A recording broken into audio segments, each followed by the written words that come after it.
lying on the ground on my back, and there's a couple people around me like, are you okay? Do we need to call the ambulance? And I'm all right. Oh my God, it's chilly today. It's 58 degrees. It's so cold. Texas is so bipolar.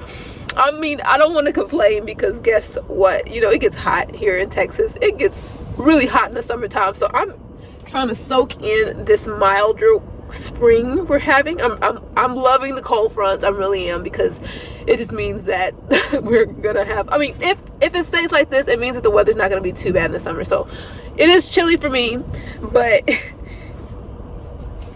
hopefully it means that we'll have a mild summer. Hey guys, it's Sakina. Welcome back to my channel. I don't know why, I just feel like I look very plain today. It's all the black. It's all the black, but I'm trying to look professional.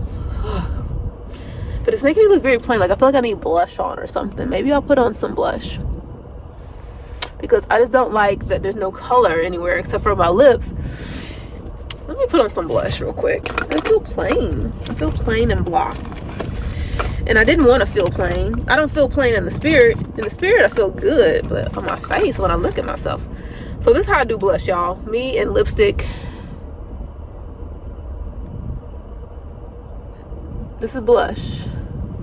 I'm one of those people, like, I don't believe that you have to use makeup for what it's designed for. It's all makeup. It's all going on your skin. So I like to use lipstick as blush. Pink, red lipstick. Perfect blush. And then just want to add a little bit more color here. I blend like 2-3 different color lipsticks to find the perfect shade. It's giving matte lip. I like it. It just adds a little bit more color. This is all massaged in. I like it. Okay, so let's go ahead and get into today's topic. Today I want to do a story time with y'all to talk about what inspired my femininity journey. The femininity movement has been going on for years, and I've been on it for years, and I wanted to tell this story about what really prompted me to start looking more into it, and how I even discovered it, and what really was the catalyst for me deciding, okay, I need to get out of this masculine hustle culture and really find a way to live in a more feminine way, because it's really having a negative impact on my health. So that's what I'm going to tell y'all today. If you're new to my channel, welcome. My name is Sakina. I'm your eco-friendly hostess with the mostest. My channel is all about living your most luxurious life in the most eco-friendly way possible. So when I say luxurious, luxury to me is not necessarily designer handbags, name brand, you know, this, that, and the third. That doesn't necessarily mean luxury. Luxury is creating a lifestyle that you don't have to run away from, that allows you to rest and relax in your femininity, a life that you love, a life that is luxurious to you. So for me, a lot of that has to do with nature. I love being outdoors. Luxury to me is living in harmony with Mother Earth while not sacrificing quality.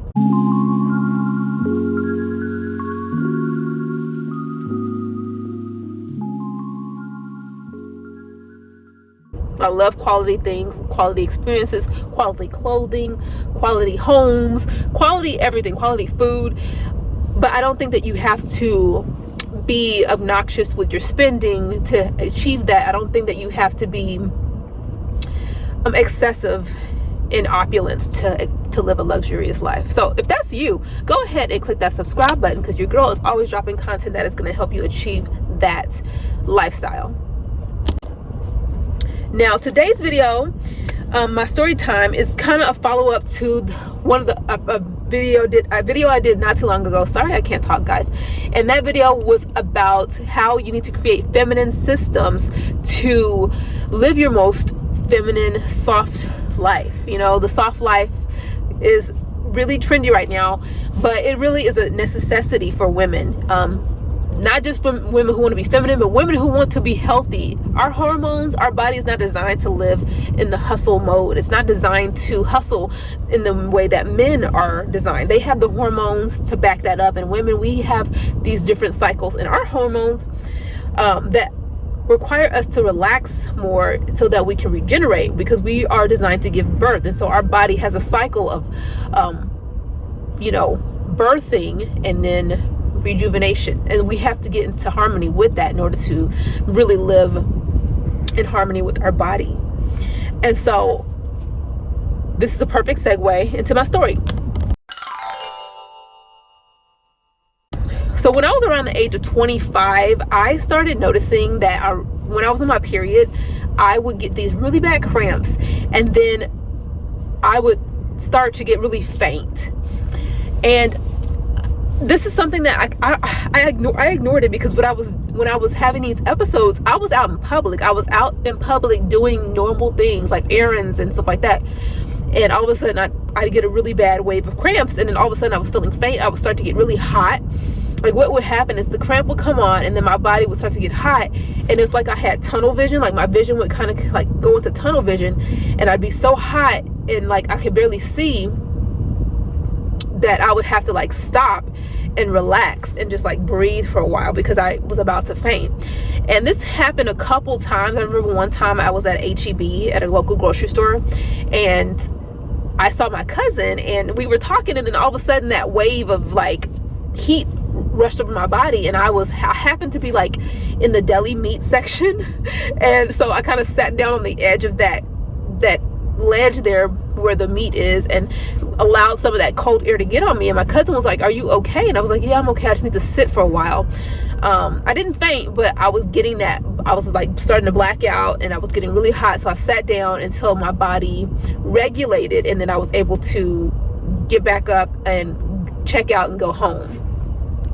Now, this had happened a couple times just throughout, and I think it started around the age of 25, 26, and then at the age of 27 in the year 2017 is when I actually fainted.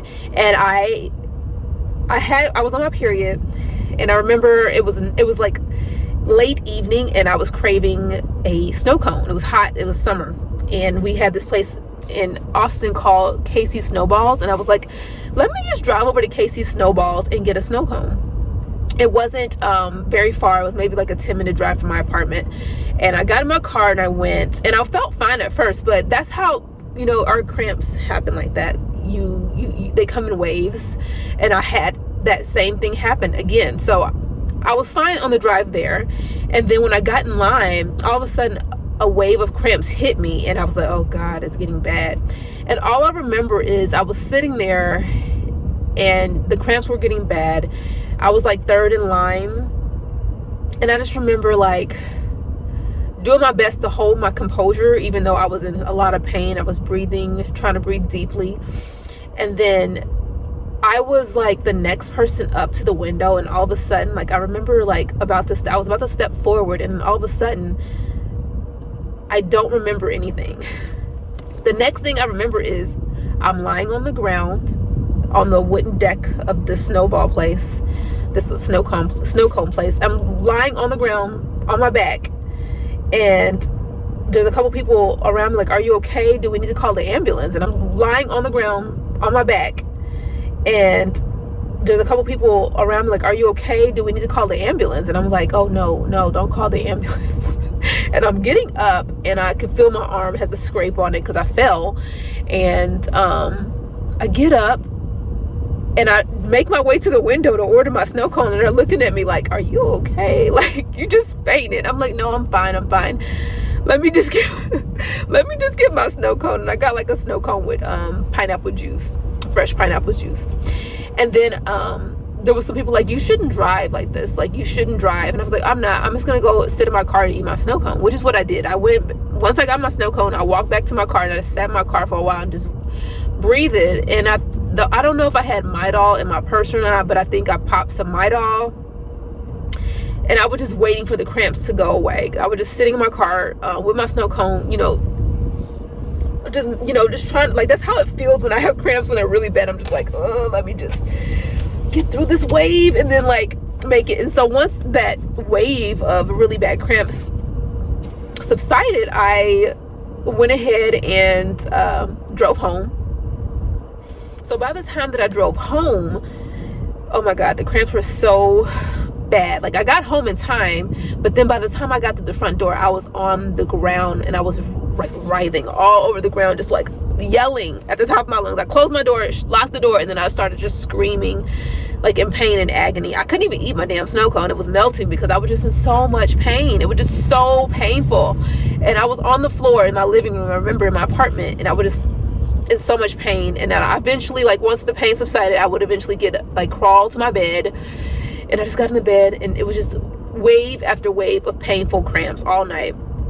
And that was like my wake up call. That was my wake up call that something needed to change. Like, this is not normal. I shouldn't be fainting in public.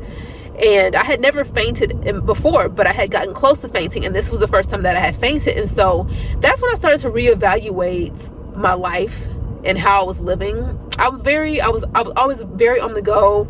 I was a content creator. I am still a content creator, obviously, but like back then my blog was hot. My Instagram was hot. I was getting paid brand collaborations. Plus I worked full time. I was in tech. So I was doing a lot. I was young, having fun, had a lot of energy, and I was doing a lot. And I didn't think anything was wrong with that. But obviously my body was telling me something needed to change. And I think that I just grew up very masculine in general. I come from a very masculine household, so I've always been that kind of person. Like, I was always been very masculine energy because I grew up in a very masculine household. My mom's a tomboy, and then I have my dad and 2 brothers. So like the household was just a lot of masculine energy. I did not have anyone to really teach me femininity and being a feminine woman. And we were very active. I've always been very active. So all of that just was part of who I was. But when my body started to tell me and scream at me that something wasn't right, that's when I really wanted to, do some more investigating. So that's really what sparked my interest in becoming more feminine, because something wasn't right. And I've always been in tune with my body. I've always loved listening to my body, and I was always into health. I've always been into health. So I just started to go down that rabbit hole of, what does it mean to be feminine, and all of this. And that's how I really got to where I am now, which is I'm very, very, very soft and very feminine. It took many years. It's taken about 10 years for me to get here, or 9 years for me to get to this level. But I don't have the painful periods anymore. Very rarely. Like, I used to not, like, it used to be really hard for me to work and like be on my period at the same time, because it would just be so heavy, or I would just have such bad cramps. And now I live in such a way that I don't really get bad cramps at all. Maybe 1 or 2 days I'll have cramps, but they're not anything like what they used to be. And I am not opposed to taking a PTO day to relax at home when it comes. So slowing down was it was hard. Like, when you live a fast life, a hustle life, it's really hard for you to just pump the brakes. So it was a gradual slowing down, and God has been helping me through that, slowing me down and slowing me down and slowing me down. And I would just hit different, roadblocks whenever I was being too masculine, and eventually I became softer and softer. But like I said, it took time. It wasn't something that happened overnight, because it's really hard to reprogram yourself if you've been running on a system for so long. But now I don't work in that way. And one of the ways that really was able to, that helped me soften up was becoming more financially literate, because I think that when you're so focused on making money, it's a survival instinct. A lot of people don't realize that hustle mentality, that hustle, I gotta make more money, side hustle this, and boss girl, all that, that's a very survival mode mentality. You're constantly worried about your bag. You're constantly worried about this, that, and the third. And so when I started focusing on financial literacy, I was able to put myself in a position where I'm not worried about money constantly, and that I'm not always consistent, like I'm not constantly thinking, where's my next check coming from, because I've stewarded my money well. And I have videos coming down the pipeline. I'm going to be talking about my debt payoff journey and how I learned how to be good with finances and all of that, and different milestones that I've achieved. And that's going to come over time. But this was to kind of share with you, like, what was it that made me, realize, hey, I needed to make some changes to my hustle, boss girl mentality. And it had to do with health issues. Health issues will always wake you up, because your body will start to have to scream at you if you're not listening to the gentle nudges that God is giving you on a daily basis. But that's all I have for this story time. If this was helpful for you, please give it a thumbs up, or comment in the comment section. Let me know, like, where are you in your journey? Like, what sparked you to go on your feminine energy journey, and how are you doing with that? And then also, if there's any like topics pertaining to this that you'd like me to talk more about, be sure to drop it in the comment section. That way I can know that I can make a video about those topics as well. But that's all I have for you today in this video. Thank you so much for watching, and I will see you next time. Bye.